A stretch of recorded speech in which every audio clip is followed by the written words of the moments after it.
It costs you 2 black guys and 1 red jacket.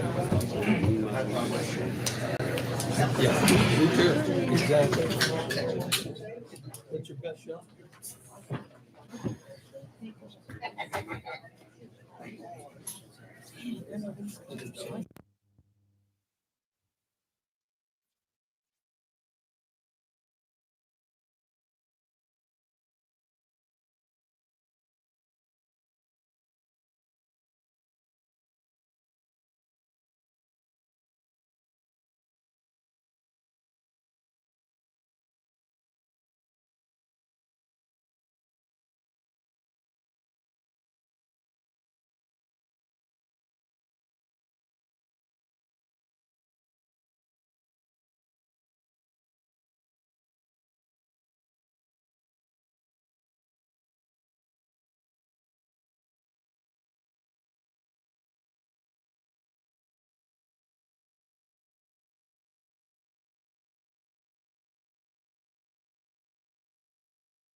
Okay, so call the meeting to order. We can stand for the Pledge of Allegiance. Pledge allegiance to the flag of the United States of America and to the republic for which it stands, one nation, under God, indivisible, with liberty and justice for all. Okay, we do roll call. Eric, Yes. Sarah, Here. Ross, Yes. Jay, Yes. Audrea, Ralph. Yes. Okay. approval of the July 21st, 2025 special meetings. So moved. Ross's motion, second. Sarah, all in favor? Aye. Approval of the July 21st, 2025 council of the whole meeting minutes. Motion. Motion by Jay, second. Second by Sarah, all in favor? Aye.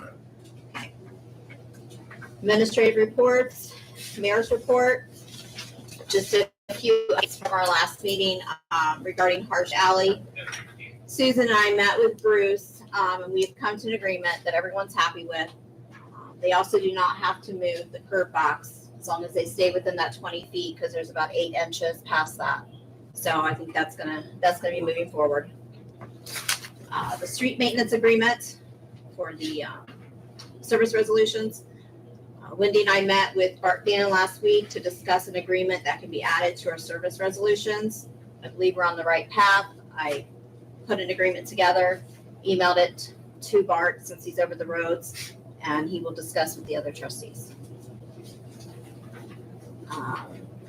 Thirdly, just so you know, we're continuing our monthly staff meetings to all stay up to date with each other of what's going on in everyone's department.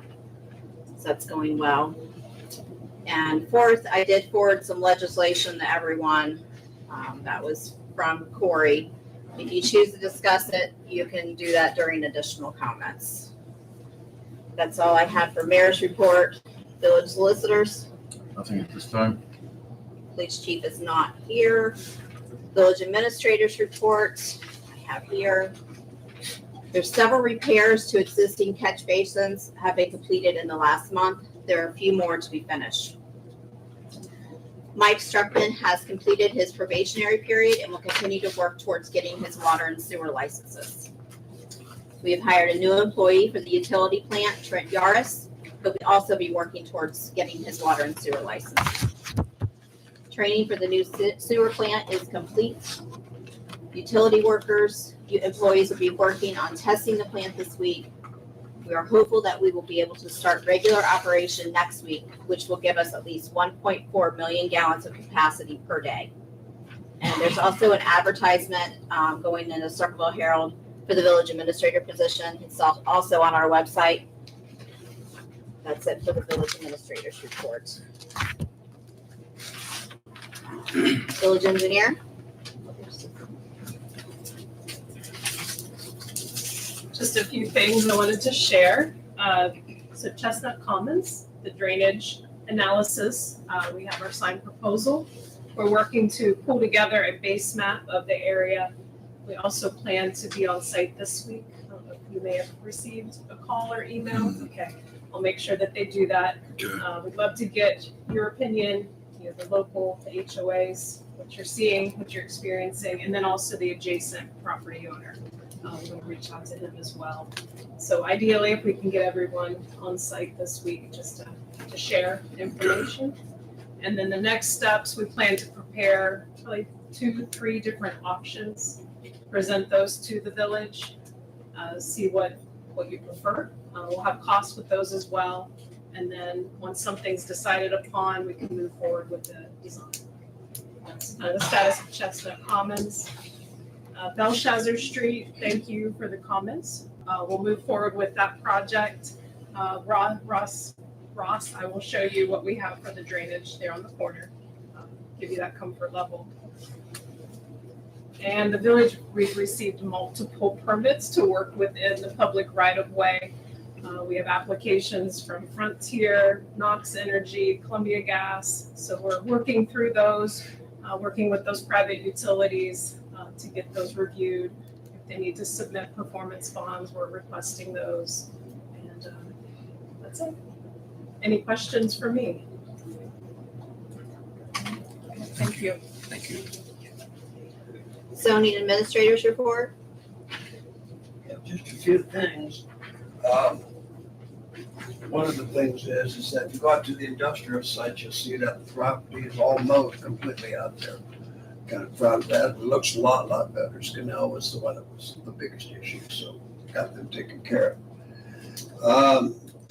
We've contacted everybody up there with the fountains and the industrial site, and some are just plugged up. some of the fountains you'll see around town and in the ponds and that aren't running. Don't be concerned because some of these are on timers as well as they don't need to run 24/7. So a lot of times when you're driving by, they aren't running. That could be because they're off time. The other thing, in the next few days, I'll be touring a town to make sure that we're taking care of the violations that need to be taken care of. And as far as construction, obviously, you can see that it's just slowed way down. Okay. And I have gone through the subdivisions primarily to look for the tree issue again. That's coming up with school starting. And there are a few that have grown themselves out again. So we'll put together a list, let the council see the list so you can give the approval on what we need to do with it. Okay. And last time we trimmed or whatever it was. And then also it was brought to my attention today that out at the industrial site, the dandy bags on the curbs and the curbs need cleaning also. So we need to get the dandy bags. Thanks to Mike, he pointed that out to me today. So we need to get work on that. And I don't know where this one falls, but it was also brought to my attention that the street lights in the industrial site are not on at night. What I was understanding is that an HOA issue out there, or is that a village issue, or whose issue, where does that rise at? So when I get an answer, let me know, and we'll take care of it. Any questions? Yes. What? Where are we at with Victorian Drive? Hmm? The Victorian Drive property that was found in violation. Yeah, his court case is coming up next week, I think, the 12th, the 14th. Oh, we gotta go back to court on him? I believe it is. Before he Yeah. takes It's to coming the back to wall court and again. stuff? He won't quit. Really? I'm sorry, you will not. Any other questions? Thank you. Fiscal officers report.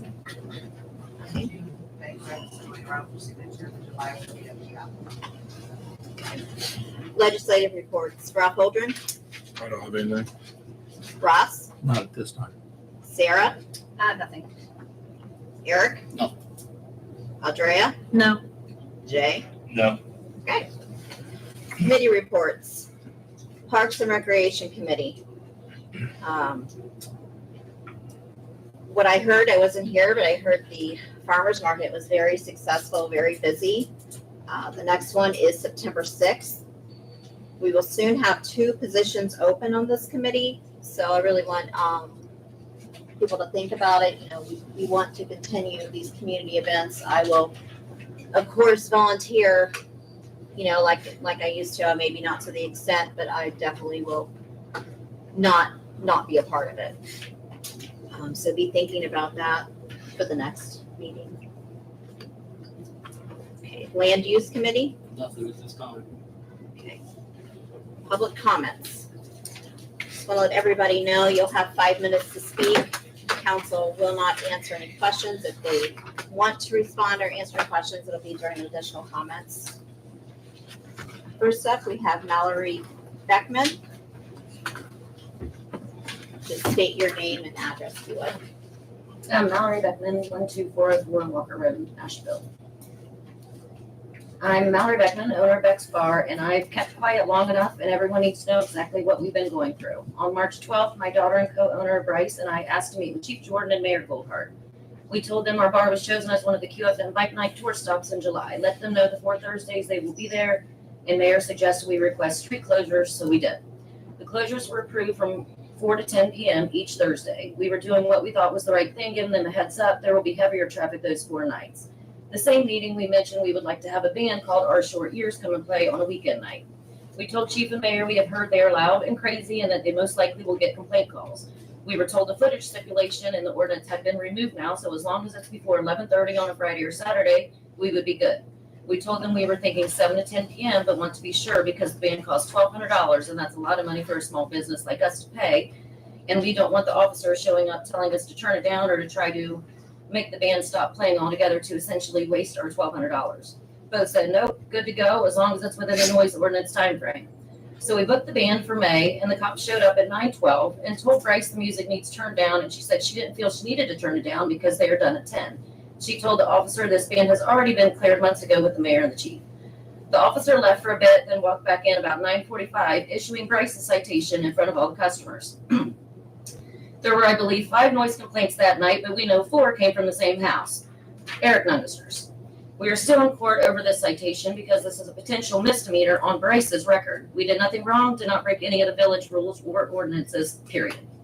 Fast forward to QFM nights. The first 3 nights we had 0 complaints about music because Mayor Geiger and Chief told us this a few weeks ago.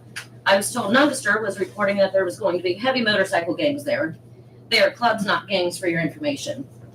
And that there would be trouble. That's why they had officers stationed at every corner of Commercial Point the first night. Then the Thursday day of our first QFM night, we were made aware that Nungester went to several neighbors' houses telling them the night before that my daughter Bryce was dancing completely naked on the bar while she was working. Funny how customers were there the whole night and missed that. I guess he was trying to get people mad at the bar to stir up more trouble for our QFM night. I have their names if you would like to deny that too. Moving on, Mayor told us a few weeks back that our door was approved but had restrictions. We'd have to pay for special duty officers to attend our event. We'd have to have the band play in the center of town. Beex Bar has a stage in back, second bar and a walk-in cooler. I advised the mayor a few days later that we just don't think we can make it happen in the short time frame. That brings us to our final QFM night last Thursday. During the day, Chief Jordan stopped and told our bartender that the state called him and said the liquor control would be there that night. Not sure why he wouldn't contact us as the owners with this information. He has both of our numbers. They didn't ever show up, so I wonder where that nonsense came from. Eric Nungester, his wife and son show up pretty early last Thursday, and he goes over and stares at the 2 officers that had been sitting in their cars for probably half an hour at the garage. They both get out, go over to talk to him, and immediately start walking around our area nonstop. He must have once again told the officers what they should be doing. He made reference a few times that Chief Jordan asked him for his opinion on things, which I find laughable. We all know he loves to hear himself talk, and he always thinks he's still a cop and is always the smartest man in the room, but it's obvious that isn't true. Nungester records us from inside Struckman and Wendy Sizemore's old post office building. He sends his kids to wander around the block, spying and recording also. He's been caught numerous times hiding behind our stage, close to the alley, listening to what's going on, enough that the person that lives in the house yelled at him and said they warned him once before to get off their property and that he needed to leave. I wish at 50 plus years old, I had that much time to sneak around trying to get people in trouble. Back to last Thursday, I believe around 7, a little bit before, an officer told Bryce and I we needed to have the music turned down. A QFM representative was standing close, so we told her what the officer said. She went to her sound person to adjust the bass and volume. Then when Christy Kemper of QFM asked an officer what was wrong, he told her it was too loud and they received several complaints. It was an embarrassment for this community, but definitely not for Bex. Everyone was supportive of us and couldn't believe our council members and officers were acting the way they were, especially when these events are raising money for charitable organizations, including our first responders. Later at 9:01, an officer approached me pretty aggressively and told me this needs shut down now because it's 9 o'clock. I have never met or spoken to this specific officer before.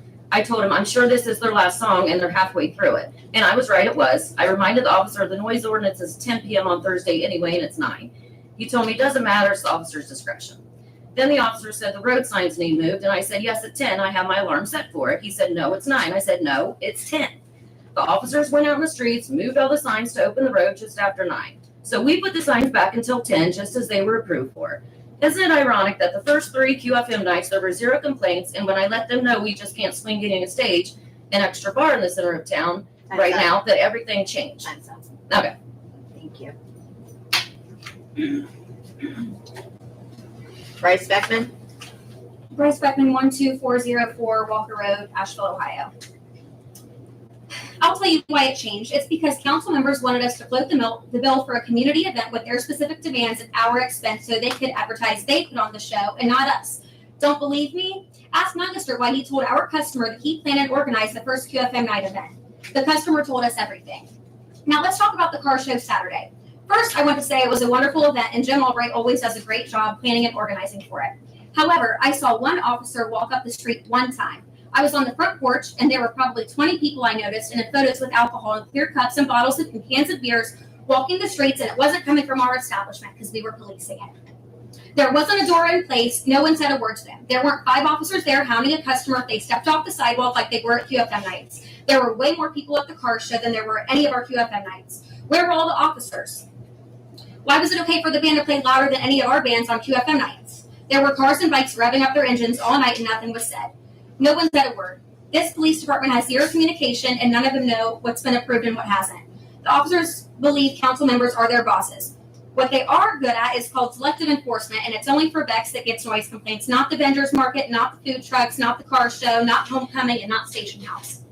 Stop taking complaints from the same family when you know there aren't any real issues going on. We normally have a one-man band on Thursday nights, and the officers still show up almost every week telling us they received complaints and to turn it down. It's a waste of the officers' time. I promise you from this point on, we will not stand for it. This is harassment, plain and simple, and we are done.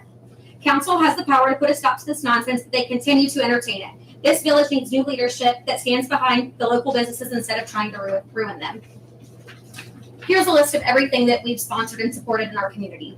TV West students for the DC trip, 3 local race car drivers, Scioto baseball team, local golf outings, Adopt a Family Christmas program, food drives for Global Methodist Church, toy drive for Toys for Tots, veterans luncheon, loser car racing show, food truck event band that council asked us to sponsor, no noise complaints that night, TV West sports team meals, South Winfield Church donations, MVI, Pickaway County 4-H, and numerous nonprofit organizations.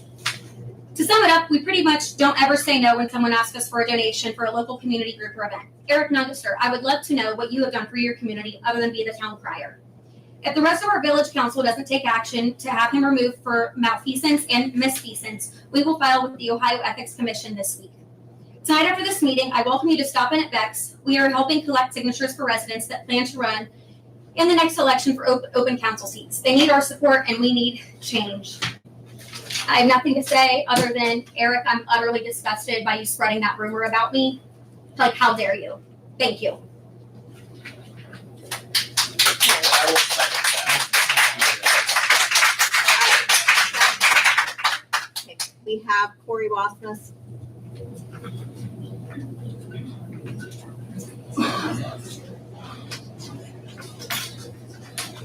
Evening. My name's Corey Wasmus, 12930 Gibson Road, Asheville. I'm here tonight. My sister-in-law and myself, we were walking through the side of the crossing, talking about this new neighborhood. I think you guys are going to have your 3rd reading tonight on the 10.163 acres.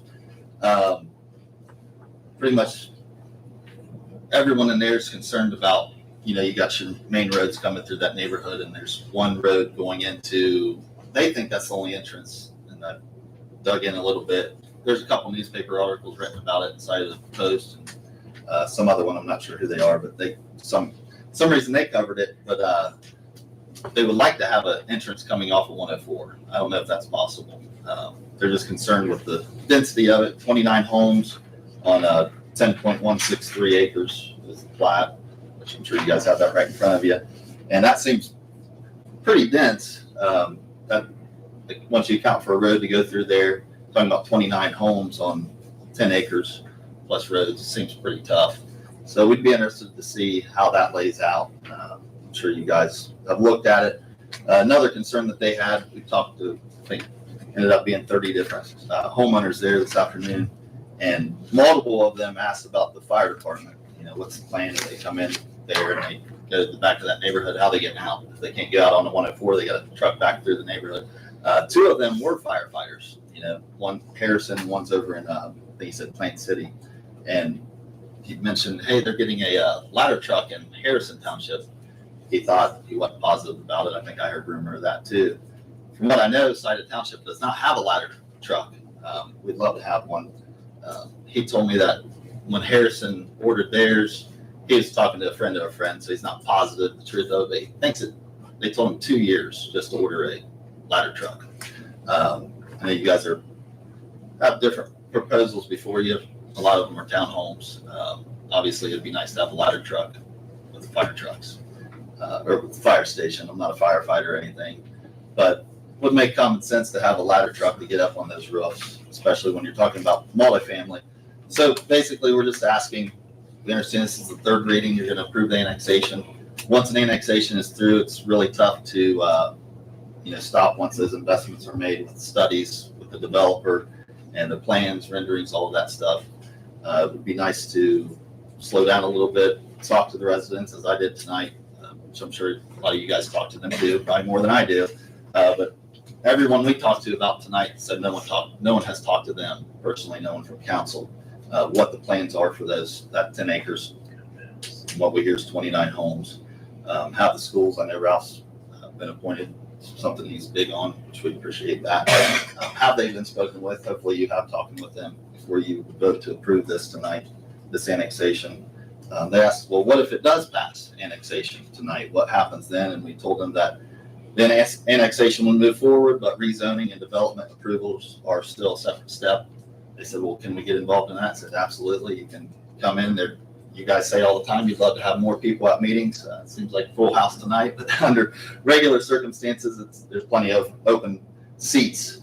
So I told them they could come to the meetings, be a part of the rezoning and the development approval process. They can push for traffic, school capacity, and infrastructure studies before any rezoning vote would happen. I know you guys do a lot of that already, but most importantly, they would like to be informed better from their elected leaders. And I know Nancy's doing a better job of that. I want to say thank you again. I know I've sent you messages on Facebook, but thank you for starting your newsletter. And we've heard from people that appreciate it too. So that goes a long way, and that's all I had. Thank you. Thank you. Okay. Mike Havens.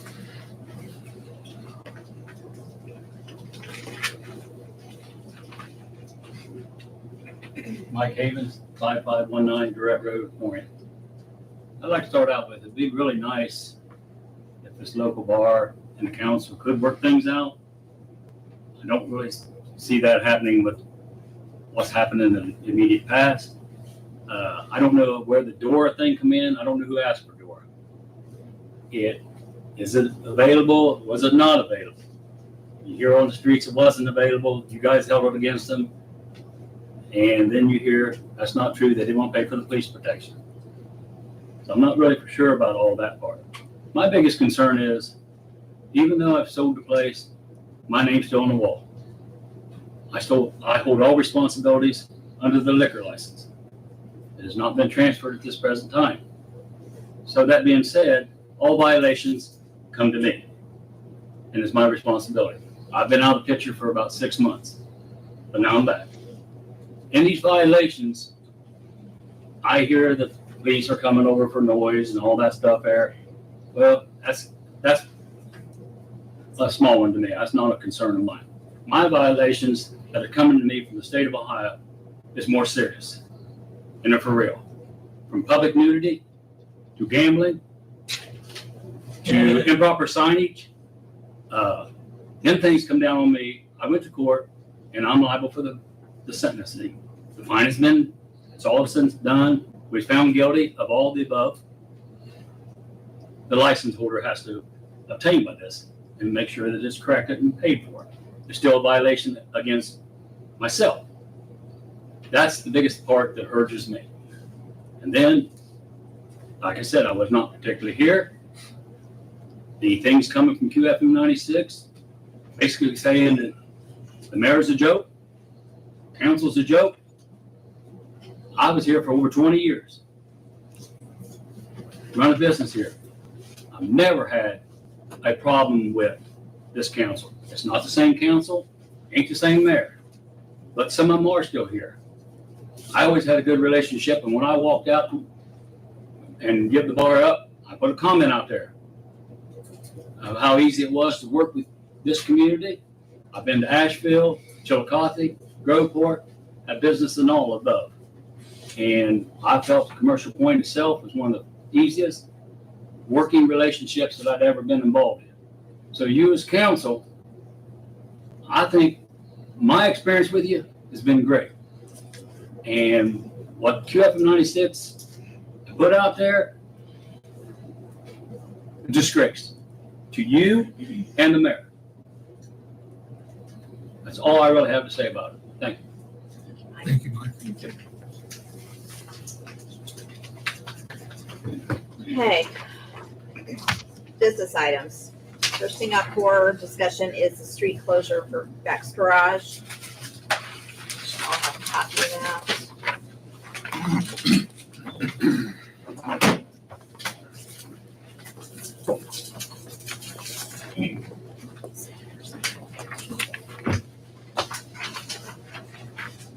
So this is for Saturday, October 4th, for a wedding in the backyard. They're requesting the alley be closed. I need the handwriting, sorry. Requesting only alley closed east of Station House. Also entrance through Front Street. What's the hours of the wedding? What time is the wedding? I think it's 5:30.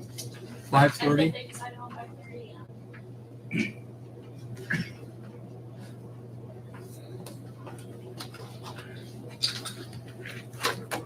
How long do you want the roads closed? There's no end time on here. How late? No, I mean, I think they were more concerned with people coming down the alley because they're hollering while they're doing their vows. But maybe 10, I guess, I don't know. They What time do didn't you want say, to, what time do you want them to start the closure? but, well, I think they're gonna set a tent up, so 3 o'clock, 4 either o'clock? noon, Noon until 10, 10:30. 10, could we do 10 to 10?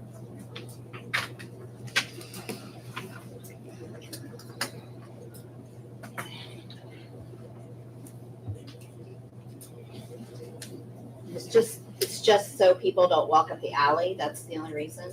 Yeah, and there's gonna be a food truck and they just didn't want people coming down the alley in the middle of their wedding or. Well, they're gonna have a tent, but it's maybe in the backyard. Just know if it gets approved, just make sure you send me the waiver like you have been. Anybody else have any questions? Not? Do I have a motion to approve this? Motion. Motion by Jay. Second? Second. Second by Ross. Roll call vote? Eric, Stay. Ross, Yes. Andrea, Yes. Jay, Yes. Sarah, Yes. Ralph. Yes. I'll get this to you, Mallory. Okay. All right. Moving on. Legislation. For first reading. Ordinance 2025-06, an ordinance to commission an auxiliary officer for the Village of Commercial Point Police Department. Note that we're just in title only. Third reading. Ordinance 2025-04, an ordinance approving the annexation of 10.163 plus or minus acres from Scioto Township into the Village of Commercial Point and amending the zoning map. Discussion. Okay. Can I talk? There was a concern that was brought up that I would like to talk about, and I have Rob here that could probably answer it more, but getting the first responders into that place is a concern that I would like to know about. Can you speak up? Yeah, I want to know, I'd like to talk to see what Rob thinks about getting the fire trucks and stuff back in there like Corey talked about, because that is a big concern, because the map that I have that I was looking at, it's going to be tight getting them back in there. Rob, is that a problem getting like through these loops and stuff? I mean, it's almost like Rosewood Loop. Ralph, we have the attorney here if you have questions. Well, I know, but I don't think he's a fireman. I was trying to. Well, and I'm just saying, I'm not here to discuss. We're talking about the annexation, and obviously we need to address concerns about the fire response. Mhm. But we're not, I don't have anybody here on our behalf to discuss fire response. So again, I respect your concern, and we'd like to address it. And your gentleman hasn't seen the site plan, so what we have is the rezoning process, and we'll go through it. If I might, I don't know today how it is, but the history that I have is that when these plans and these schematics and the design, when all these come in, the fire chief is involved in the process of determining, and that, it's a part of the normal process. It's not something that's done without consideration. Is there two entrances to this property? No. There's one from one on Just the like, north. it's just like a cul-de-sac. It's just like Well, the door's going not back open? to cul-de-sac. There's a house there. Okay, but I mean, they opened the two streets up, correct? For South Crossing? Oh, now that's to the north. That's This what I'm is, saying, but there is two entrances. Yes. There's one from 104, Yeah. and then there's one off of the Red Road. yeah, they're different, I think, than what they're asking about. Well, what you're saying is there's one entrance, there's two. Well, one entrance into this 10 acres. Well, absolutely, it's just another road. basically. Exactly. It's like a cul-de-sac. It's a road. Yeah. Okay. Any other discussion? Motion to adopt? Motion by Ross. Do I have a second? Second. Second by Jay. Roll call, please. Ross, Yes. Sarah, Yes. Jay, Yes. Eric, No. Ralph, No. Andrea. No.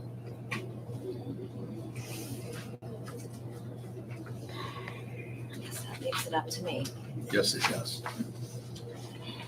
My conversations with the fire chief is that if it's under 30 homes, they're only required to have one entrance.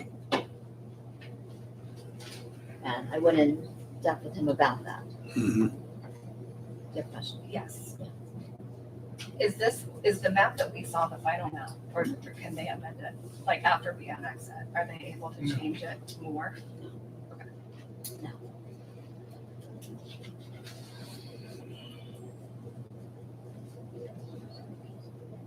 I understand the safety concern. Wish we had a fire chief here right now. To explain that. I'm sorry. Were you, I'm just saying, again, all we're doing is annexing the property, and I'd love to have all of the experts here to discuss the issue. But again, you do not have an official submittal, nor has it been seen by planning commission and commented on, and nor has your village engineer reviewed it. So again, we're speculating Yeah. on. so on what- annexing this end So- doesn't mean we're stuck with one entrance, is what I'm asking you right now. Well, see, she just asked that question and you said that you can't change it. I You're, didn't say that. you're the attorney, and Yes, I'm ma'am. asking you a straightforward question. If this annexation goes through, if council wants two entrances, are you gonna put two entrances in? Where is that? I don't think that's feasibly possible. You can't do There, that. because there's no way to come off dirt road because of a house. Cross private property. Yeah, that's not possible. And we had that discussion with the two gentlemen, the owners, I believe they were. And they said that the only option would be for them to, the 5 acres that was sold on land contract, they could somehow get it back and maybe ask ODOT if they could have an exit. They said other than that, this was the only option.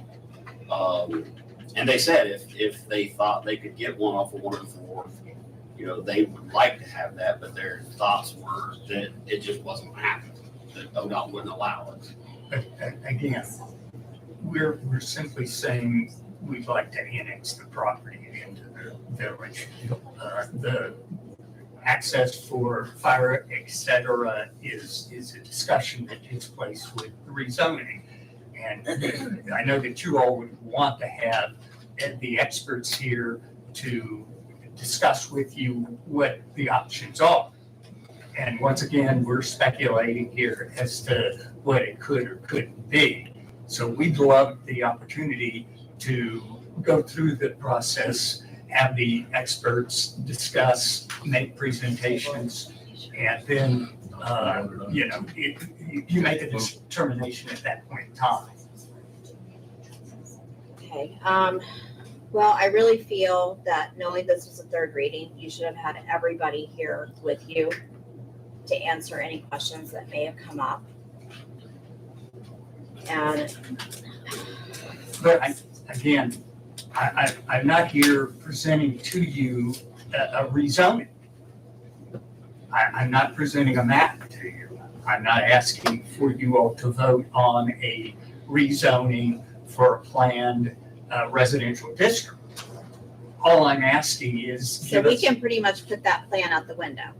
You're just wanting the land in. Exactly. That's all this is. That's all this is. I'm not here asking for an approval on any layout of homes or anything along that line. It's simply saying, can we annex 10 acres into your community and then we start anew? And then what happens if we annex it and it comes back to the zoning, then we can say, Then you can we say, don't want it. that's right. You can say, With no pre-agreement though, that We would don't not have- give you the right to then de-annex. I'm not gonna ask to have it be annexed. I haven't, right now, I mean, there'd be no reason. Where it comes from, full disclosure is we, council before this one, and we're not into making people waste time and money. Yeah. And that's why if we have these concerns, we're just not letting it annex. That way you don't have to spend your people don't have to spend their money to get on and get further. And then in the climate we're in, people are wanting additions that bring something to the village. Yes. And with this one just being a continuation, the residents that live attached to that, they don't see a benefit. And I mean, those other constituents that we represent. So we were just, my vote was simply so you don't waste your time. Well, I think. Time and or money. Yeah, I think the point being is that it's just 10 acres right now that's farmed as a CAUV. And, that's the expectation right now is that, instead of being in Scioto Township, it'll be in the village. It can still be farmed with a CAUV. We simply have the opportunity, once it's in the village, to make application and then make presentations and discussions. So it's not that I'm asking you all to approve a plan or anything along that line. It's simply an opportunity to say this 10 acres is in the village. So I guess I'm a little confused. What was the layout that you gave us with the 29 homes? I didn't give it to you. It was a rendering of what it could be. It is not what we're asking for this evening. Tonight is simply a request to allow the 10 acres into the village, period. We have to go through the planning commission, we gotta go through all of the experts, get their comments, get their input, and then we work through a process. So again, I'm not here saying it's gonna be 29 houses. It could be, it won't be more, obviously, could be less. That is part of the process that we go through. And you all have every opportunity to input into that process as we go through it. So again, I'm not sitting here this evening saying, we're only going to present to you one layout, because that's not what's officially in front of you. It was a cartoon. So we could potentially down the road say we want less houses and bigger lots. Absolutely, Just like we always have with all the others. absolutely. I'm just trying to bring that out here. Yeah, it hasn't even formally been brought to you. And obviously, you all have your experts that'll, fire department, engineer, that'll all review it and comment on it. And then we have public hearings with the planning commission where Corey can bring all of his neighbors and input. And so there is a public process. So this is simply an opportunity to say, we'd like to be in the village and go through that process. Can I ask you this? If it doesn't get passed and you're annexed, if you have a crystal ball, do you think that would just stay farmland? The thing is that it's in Scioto Township, it's farmland, it's in a CAUV. If it goes into the village, it doesn't change it other than the fact that it's in the municipal boundaries. It's still farmland, it's still in the CAUV. So it's simply an opportunity to be in the village. But again, the expectation is we have to go through a public process. And I'm not here saying I want you all to make a determination on that public process because I haven't formally made that submit.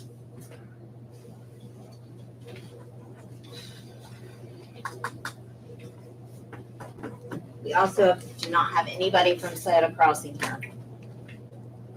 We're not at the point for public comment on, I'm just saying, nobody from Scioto Crossing came tonight well, to talk against this. Well, because this Oh, isn't the Corey's time, neighbors that's in and- the next one. They were Well, they here, usually do. well, they were here when they originally Yeah. did it, but, I mean, this is just the annexation, that'll all be, is that the next step, we're also doing public hearings and all that? yeah, there's Yeah, there's everything. more things. Oh, yeah. And we're aware of that. I'm Okay, happy to make those presentations before the Scioto Crossing folks. I.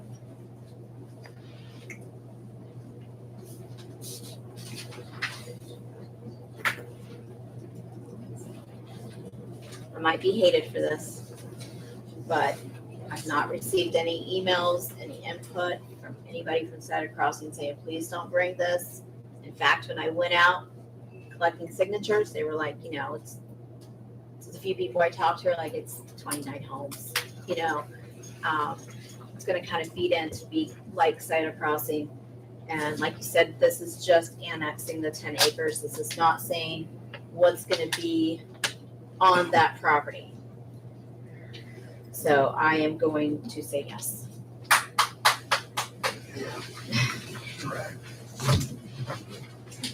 Thank you, folks. Okay, What was the final vote? You voted yes? Yes. Okay, I just need to make a note. there's no pending administrative action. I do want to, I should put this at the beginning, amend the agenda. It's all right, you can strike it. Yeah. You're not adding to it. Okay, I'm gonna strike the additional business, the executive session from the agenda. I have a meeting set up with the developer, so I'd kind of like to wait until I have that meeting and then come back and bring you guys up to date then. Is there any additional business? I know I do have something. I just want to say, I felt, Valerie, we had good conversations. I tried my best. I'm like, hey, we don't have time to get cups. Get them from your distributor. You need help with the dumpster, call Scott.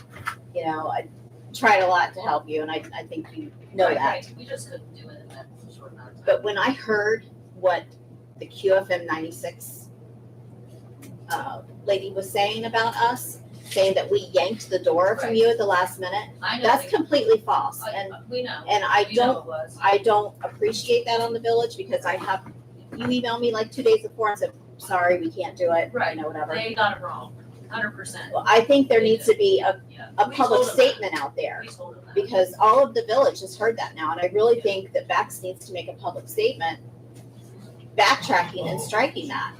Where's Beth's? It's not, Yeah. QFM can, I mean, we didn't do anything, Well, somebody needs to apologize. I'm sorry, we can't have talk from the crowd. I'm just talking to Mallory. But I just, in the way that, they tell us to turn it down, what do? We're gonna make it louder. We're gonna incite this, I just think that was way overboard. And I know that you said you'll never have this event again. So I don't think it'll ever happen again. But I just wanted to make known that we did approve the DORA. You guys just couldn't get it together. Right. And I get it.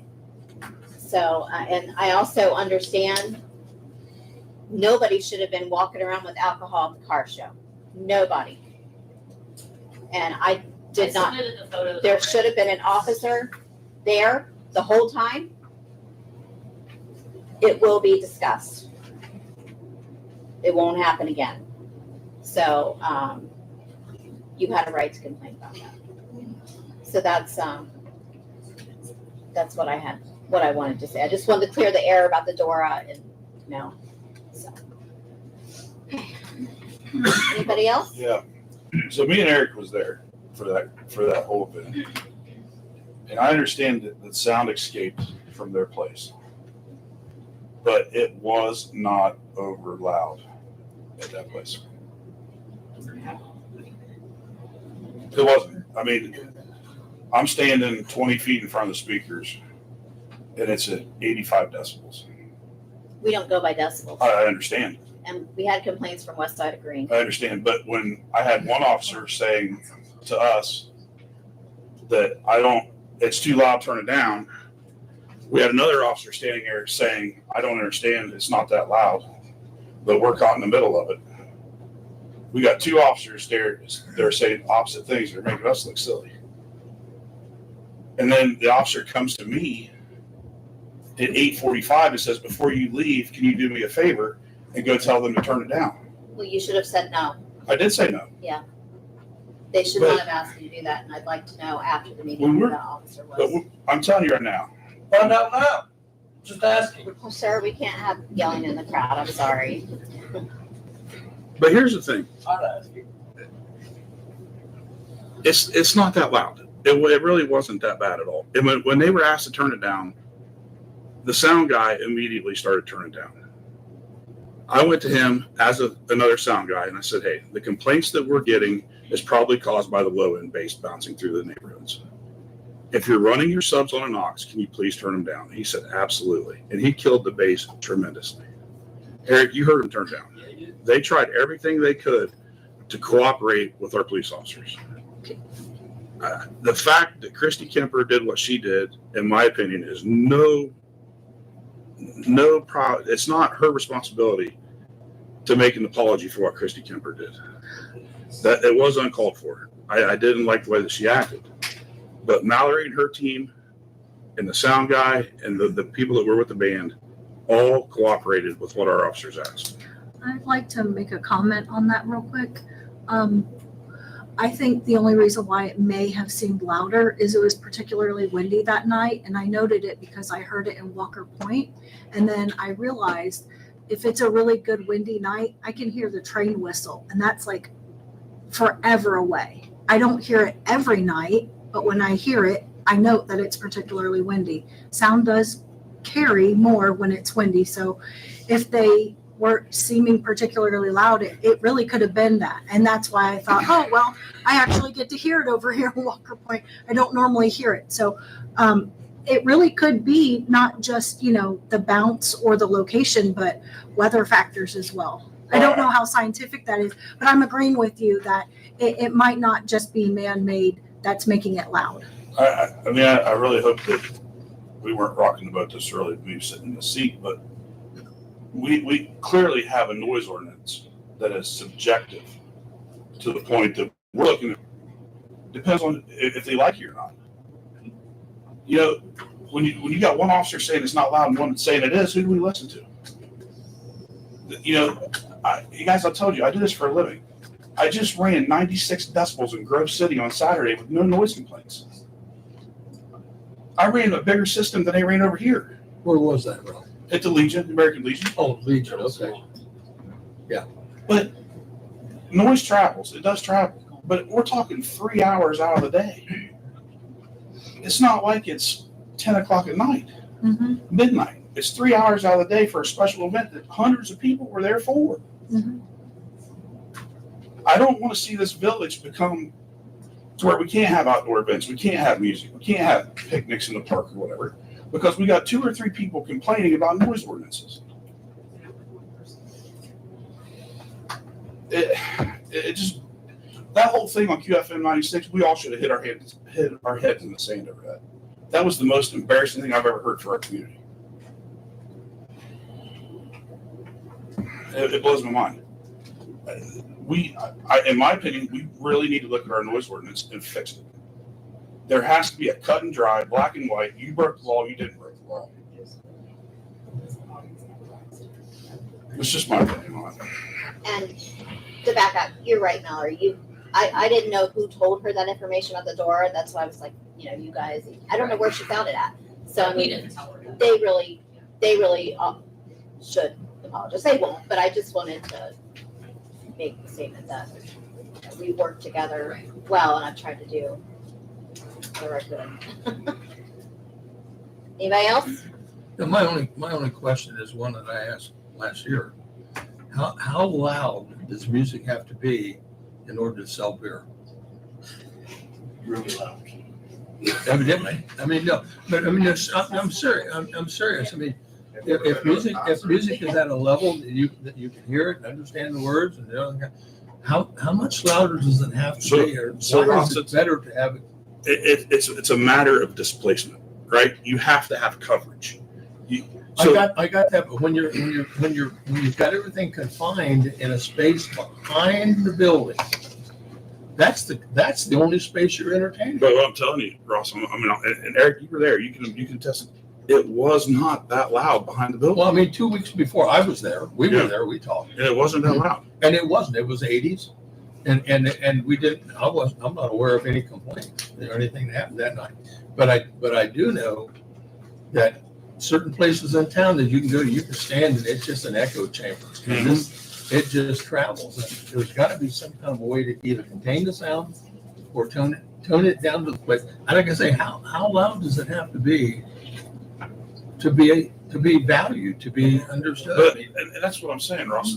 But if we had a noise ordinance that said, listen, if you're at 75 decibels, 20 feet from their property line, whatever you set that at, then we know, listen, they broke the law. That was discussed when the noise ordinance was adopted. That went through discussion and it was about maybe revisiting this, but that would be that would be a good way to look at it.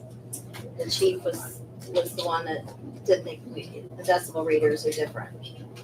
And I mean, every sound guy carries them. nobody's gonna, they may have one that the sound guy has a different one and they'd be reading different numbers. So that's why I'm sorry. Every bar is different. Guys, you cannot speak out during the meeting. This is our time to talk. And that's my issue with. So that was his opinion when we were talking about it. So, because I'm the one that actually brought up the decibels. I'm like, Well, in the city of Delaware, when I run sound up there, if they're 50 feet from the property line and I'm at 75 decibels, I'm okay. At 76, we're getting told to turn down. Other police departments use decibel meters just fine. And that gives them a black and white, cut and dry. Your sound guy knows I can't go past this decibel. Some things about that's because we had two officers standing 20 feet apart and they both had different opinions. well, I think this is a conversation that needs to be had at a Cal meeting Well, we need to schedule to do that. Yeah. with the chief. So, is there anything else? All right. Motion to adjourn. Motion by Sarah. Second by Jay. All in favor? Aye. All right. Opposed? Opposed? No. Wants to stay here.